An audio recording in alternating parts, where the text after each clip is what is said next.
Yeah, it's the greatest story anybody could have or know about. I grew up in, actually, I was born in Haynesville, Louisiana, on a kitchen table. And 4 years old, we moved to Michigan and grew up in Michigan. My dad left us when I was about 9 years old, and so my mom raised us for a little while. Married a man from Tennessee, a real genuine hillbilly. Didn't know how to read or write, and good man. Loved us. I had 4 more kids, so I left home early at 17 and tried to get out of the house and just live my own life. Graduated from high school at 17, and then got in with a crowd of young married people who were kind of wild living, and I was single, and so they took me in and showed me the the wild side of life. High school, I did pretty good. I just sports, did well in school, grade-wise, but was going to go on to school, but didn't have any money. I grew up in real poor surroundings, 9 kids. We lived in a trailer for a while, and then we moved to a house. And so anyhow, ended up, Vietnam was gearing up, and Air Force recruiter contacted me, said I was getting drafted, so I'd go to Vietnam for sure as in the Army. So I joined the Air Force to avoid Vietnam, and 2 years in the Air Force, I ended up in Vietnam, Saigon in 1968. And shortly after I got there, I met a man that fellow soldier. I was a cop guarding 7th Air Force Command Post, and kind of got in trouble there in Vietnam. First night I don't even know where I was, so inebriated. Bombs were coming in, and I didn't even get out of my bunk. We were right by a heliport, so we were under attack a lot. So anyhow, I was guarding this post where John Burnett, a black man, was.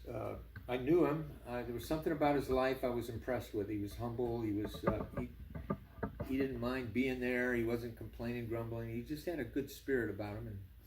And one night I walked up on duty, and he was talking to I was relieving another guy from the post, and John was talking to him, and they were doing something. They had a book open, and they put the book away, and John was, Dennis went on his break, and John just started talking to me. I found out later he was really afraid of me and didn't want to share this message with me, but anyhow, he got into it, asked me if I would die tonight, where I'd go, and I says, I don't know, hell. I didn't even believe in heaven and hell. I wasn't looking for God. I wasn't interested in spiritual things. And John just opened up.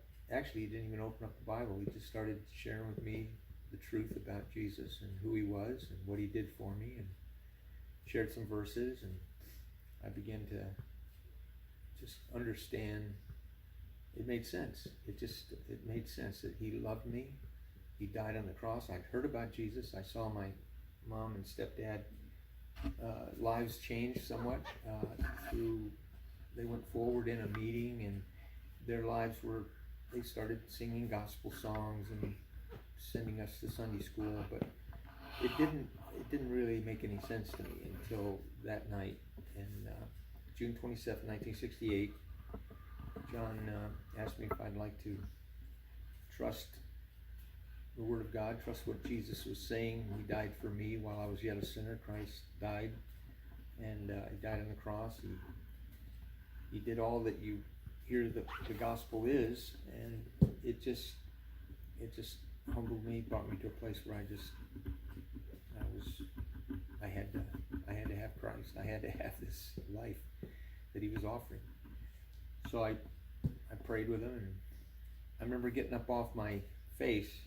I was down on my knees and asking God to just take my life. And I remember getting up and saying, my brother's got to hear this. My brother has to hear this. And 2 months later, sure enough, my brother came to Vietnam. He was in Vietnam, in northern Vietnam. Wasn't supposed to be there, a Marine.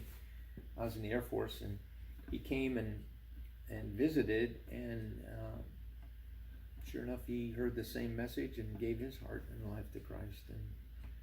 And 2 other brothers before I got home from Vietnam. But my life was totally changed. I spent a year. It was the best year of my life just there. I found out what it was to be with other men who loved God, and guys would give their life for you. And every day we were just enjoying, the war. You can't enjoy a war. It's really a sad thing, but difficult. But there was something there in our group of men that was really dynamic and amazing, and it was the love of God. It's just, we had a love for one another. We were constantly we had a chaplain who loved God, and he took me in, and a couple other guys took me in, started teaching me stuff, and it just was a great year. But I don't know where else to go with it.